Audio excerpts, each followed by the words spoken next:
911. You need... Hello, please. Help me. I'm Amanda Berry. You need police, fire, or ambulance? I need police. Okay, and what's going on there? I've been kidnapped, and I've been missing for 10 years, and I'm here. I'm free now. Okay, and what's your address? 2207 Seymour Avenue. 2207 Seymour. It looks like you're calling me from 2210. Huh? Looks like you're calling me from 2210.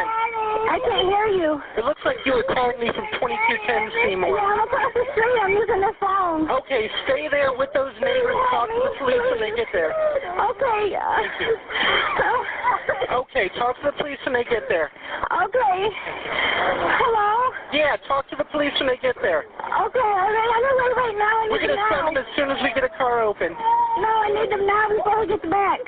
All right, we're sending them, okay? Okay, I mean, like, Who's the right guy? now. Who's the guy you're who's the guy who went out? His name is Ariel Castro. All right, how old is he? He's like 52. All right, and Steven, I'm Amanda Berry. I've been on the news for the last 10 years. okay, I got that here. I already. And you said what was his name again? Ariel Castro. And is he white, black, or Hispanic? I'm Hispanic. What's he wearing? I don't know because he's not here right now. That's When why he I got left, away. when he left, what was he wearing? Sweetheart, it's a pity. What? Right, the police are on the way. Talk to them when they get there. Okay? Okay. I told you they're on the way. Talk to them when they get there, okay? All right, okay. Thank you. Bye. One police, ambulance, or fire. Yeah, hey, bro. I'm at 2207 Seymour, West 25th. Hey, check this out. I just came from McDonald's, right? So I'm on my porch eating my little food, right? This broad is trying to break out the fucking house next door to me. So there's a bunch of people on the street right now and shit. So we like, well, what's wrong with you? What's the problem? She like, this motherfucker done kidnapped me and my daughter, and we've been in this bitch. She say her name is Linda Berry or some shit. I don't know who the fuck that is. I just moved over here, bro. Sir, you know what I mean? Sir, you have to calm down and slow down. Is she still in the street? Seymour Avenue. Is she still in the street, or where did she go? Yeah, I'm looking at her. She right now. She calling y'all. She on another phone. Is she black, white, or Hispanic? She white, but the baby look Hispanic. Okay, what is she wearing? White tank top, light blue sweatpants. Like a wife beater. Do you know the address next door that she said she was in? Yeah, 2207. I'm looking at it. Can you ask her if she needs an ambulance? Yeah, ambulance? Or what? She needs everything. She's in a panic, bro. I guess she's been kidnapped, so, you know, put yourself in her shoes. We'll send the police out. Thank you. There you go.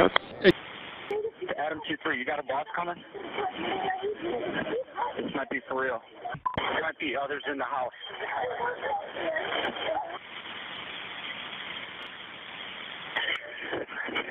We found them.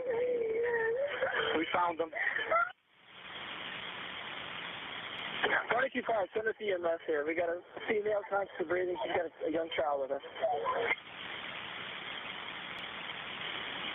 We also have a Michelle Knight in the house. I don't know if you want to look that up in the the system. You know, I have Michelle in my arms, and then you got Gina coming out, and it was like one bombshell after another. That's when I broadcasted, 2 out of 23, we found them. Are you recording it? Mm-hmm.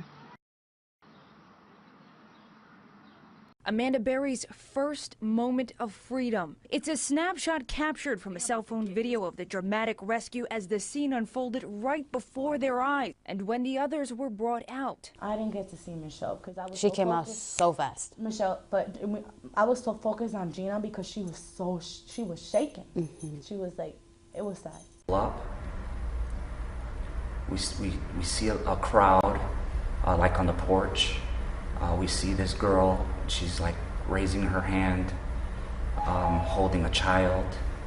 I'm looking at my partner, you know, is it her? So she came to the driver's side and he looked at me and he's like, it's her. Just the emotion from that point of him confirming it was Amanda, it was overwhelming. My partner immediately asked her, you know, is there anybody else inside? And she said, yes, Gina De Jesus and another girl. And it was like another bombshell, just with overwhelming force just hitting me. As we were going up the steps, it was so quiet, like peaceful, almost as if, you know, I started thinking, okay, all we're gonna do is clear this top floor, nobody's gonna be there, and just leave. And then you hear this scuffling, you know, something going on in this room. And it was Michelle. She kind of popped out into the doorway and paused there for a second. Within moments, she came charging at me. She jumped onto me. She's like, "You saved us, you saved us." And I'm holding on to her so tight. When he put her down, she jumped up into my arms and held on to me and screamed, "Please don't let me go, please don't let me go." I said, "Honey, don't worry, I'm not letting you go." And then within a few seconds, I see another girl come out of the bedroom. I just look at her. You can immediately tell who it is, just thinner. And again, I just needed confirmation. And I asked her, what's your name? She said, "My name is Georgina De Jesus." It's very overwhelming. I mean, it took everything to hold myself together. You know, I have Michelle in my arms, and then you got Gina coming out. And it was like one bombshell after another. That's when I broadcasted, 2 out of 23, we found them. We found them. And he looked at me. The look on his face, and he goes, "Barb." He goes, "We found them." I can't even tell you how the emotions that we felt. It was just unbelievable. And everything else was just a blur. The heaviness in the heart just lifted. And then the next array of emotions of, I don't know, it was relief, and then you just don't want to think of what happened to them, so you just keep thinking positive and wanting to just encourage. The look on his face, and he goes, "Barb." He goes, "We found them." I can't even tell you how the emotions that we felt. It was just unbelievable. In the Cleveland kidnapping case, DNA tests were just released and show the alleged kidnapper Ariel Castro is the father of a 6-year-old girl rescued from his house with 3 women this week. And first at 11 tonight, 3 women and their first 24 hours of freedom. Police haven't confirmed, but they do believe that one of the 3 men is the father of Amanda Berry's 6-year-old daughter, Jocelyn. Investigators say they plan to start questioning the Castro brothers tonight and expect charges to be filed within the next 36 hours. We are, Aaron, this information just coming in within the last 15 minutes to CNN from a police source familiar with the investigation, telling one of our producers, Rose Arce, that when the girls were interviewed, when these 3 girls were interviewed, they told investigators that Amanda Berry, who we know now has that 6-year-old child, that she had that baby in the house of Ariel Castro, and that baby was delivered by one of the other captive girls, by Michelle Knight. Also told by that source that when Amanda went into labor, Aaron, he grabbed Michelle, Ariel Castro grabbed Michelle and told Michelle to deliver the baby. That baby, we are told, was born into a plastic tub of some sort. Again, born into some plastic tub. And we're also told that when this baby was born, it apparently stopped breathing, and everyone started to scream, started to panic, and that Ariel Castro reportedly said, "If that baby dies, I'm going to kill you." A fearful state of mind. Also, this is very disturbing, but the source says that Castro would test these girls, that he would pretend to leave the home, and then if they tried to escape, Aaron, he would discipline these girls. It's not clear how he would discipline them, but he would discipline them. So playing these mind games with them, and again, that they relied on one another in those moments when they were allowed to be together to get through this. You can only imagine the scene last night at the hospital with the family and the friends. It was just, it was chaotic, and we really didn't divulge, and we didn't get into a deep, deep line of questioning. Amanda. Yeah, Grandma. How are you? I'm fine. I'm glad to have you back. Oh, I thought you were gone. Nope, I'm here. And when she comes to visit next time, she'll bring her daughter. The little girl is your baby. Yeah, she's my daughter. On Christmas. Ms. Berry, Ms. DeJesus, and Ms. Knight have asked, in fact have pleaded, for privacy at this time so they can continue to heal and reconnect with their families and their lives. You all care greatly about their well-being, so please respect this most basic request. After giving us all a thumbs up, Gina DeJesus told her family she was scared. She says, Mom, I don't want to stay in the room. Gina's mother tells ABC News the family set up inflatable mattresses in the living room, keeping Gina company throughout the night. And Ariel Castro is being held here at the jail in Cleveland in an isolated cell, and just in the last few minutes some protesters have shown up here demanding that he be put to death, but as you've heard, that could very well happen anyway. Home at last. After 9 long years of captivity, Gina DeJesus reunited with her family. My first reaction as I saw my daughter,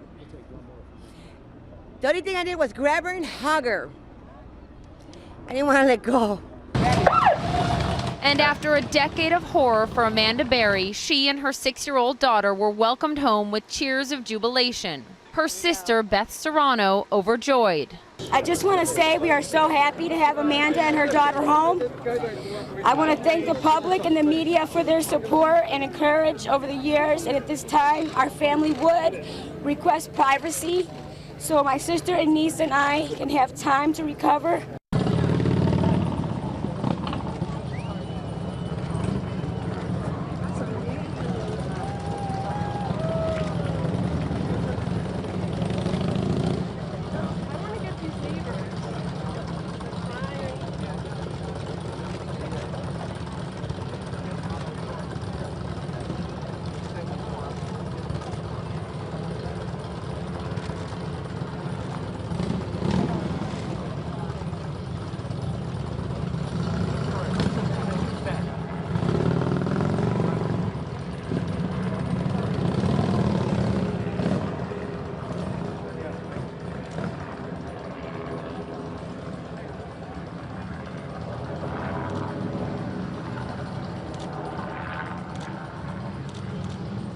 Gina and the rest of the family are all celebrating a very big gift that was donated, a privacy fence, which I'm sure you can imagine means a great deal to the family. For them to, volunteer and say that they would do this for us is awesome. At least Gina and Nancy will be able to come out in the yard and enjoy themselves. Nancy allowed us onto the property is Matt McMillan with Budget One Fence out of Berea took measurements. The fence he's donating is a solid dog-eared fence that would replace this chain-linked one and prevent people from being able to peek through and see what's or who's on the other side. Before that, there was a blue tarp that Nancy tells us while originally needed, also needed to go. That was horrible, especially for my daughter. It was like being in hiding again. She cried a lot because she couldn't come out. Privacy is something Gina and her family asked for, but haven't really gotten since. To be out in the yard, no. She has to wear a hoodie, a sweater, and I think that's unfair for her. This would mean a lot to her by having the privacy fence, because then she can come out and probably lay down and probably get a tan. It'll give us a lot of privacy. She'll be able to walk in and out and do, as much as she wants out in the backyard. Who knows, maybe I see the future with the swimming pool, which is what they're hoping for. I haven't decided yet. One last question, then I'll let you guys go. Yes. It looks like none of this, it looks like will not go to trial because of the guilty plea. Any reaction to that at all? None. We left that in God's hands. So. First and foremost, I want everyone to know how happy I am to be home with my family, my friends. It's been unbelievable. I want to thank everyone who has helped me and my family through this entire ordeal. Everyone who has been there to support us. It's been a blessing to have such an outpouring of love and kindness. I'm getting stronger each day, and having my privacy has helped immensely. I ask that everyone continues to respect our privacy and give us time to have a normal life.